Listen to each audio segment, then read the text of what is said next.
Kailanman ay hindi ko inisip na ikaw ang may kasalanan sa mga nangyari. Ang totoo, ako pa nga ang dapat magpasalamat sa iyo. Dahil kahit papano, pinagbigyan mo ko. Sa ganung paraan ko lang matutulungan ng aking kapatid. Kaya pinangatawanan ko na, sir. Huwag ka mag-alala, Cardo. May pagpapatuloy pa rin natin ang binabalak natin pagtulong kay Ador. Sa makalawa, ay bababa na ang reassignment mo sa aking departamento. Maraming salamat, sir. Siya nga pala. Kamusta ang hipag mo? Naunawaan ka ba niya? Nakapag-usap na kami, sir. At maluwag niyang tinanggapan lahat. Doon niya nga ako sa bahay pinatitigil habang wala pa akong malilipatan. Mabuti naman kung ganon. Magandang araw, sir. Ay, Sir. Andito pala si De Leon, eh. Doon tayo. Diyan kasi si Kernel. Akala ko ba umino sa probinsya si De Leon? Hindi pa. Masyado mo namang minamadali eh. De Leon, mag-target naman tayo. Kayo muna, sir. Mahirap ka naman, sir. Dahil sa probinsya, ang tinatarget, balde. Sobra ka naman manlait. Prom din na nga yung tao. Ginagawa mo pang bano. Hindi naman ganun si De Leon. Huwag niyo nang pilitin yung tao kung ayaw. Sir, yung bala. Sir, pwede bang mahiram ang baril ninyo? oo ba? Sir, anong site? 6 o'clock.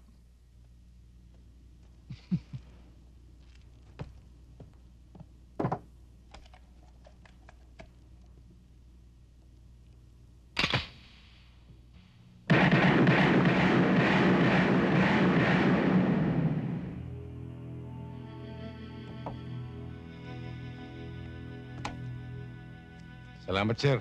Tuloy na ho ako.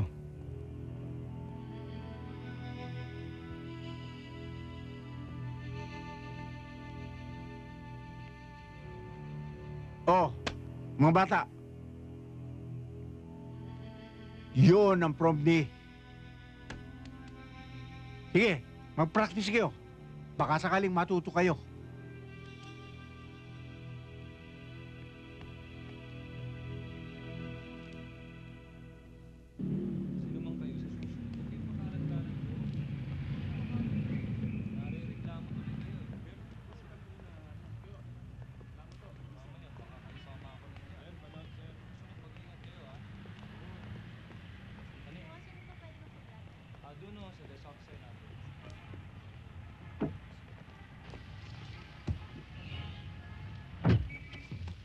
Huwag kang papalag, Major. Anong karulan nito, De Leon? At bakit mo ako tinututukan? Sa ganitong paraan lang kita mapibiga. Alam ko may kinalaman ka sa pagkamatay ng aking kapatid. Naloloko ka na ba? Kilalanin mo sana mabuti kung sino pinagbibintangan mo. Hindi mo sukat ang lalim ko. At anumang oras maaari kitang pasibak sa trabaho mo. Yun nga ang gusto kong mangyari nang magkasingawan para maamoy ang kabulukan mo. Hindi mangyayari yun, De Leon. Ibang klaseng labanan dito sa syudad. Kung ano yung kinilos mo doon sa probinsya nyo, dito hindi ubra. Major, sa probinsya namin, kapag may nagnakaw ng kalabaw, pinapatay namin. At kapag may nagkanulo sa kanyang kasamahan, pinuputulan namin ang dila. Pero ang dapat sa'yo, putulan muna ng dila bago patayin. De Leon, kung ikaw lang, hindi mo kayang patayuin ang balahibo ko. Major, bababa ako sa sasakyan mo. Pero huwag kang magkakamaling lumingon. Dahil yun ang magiging huling baling ng leg mo.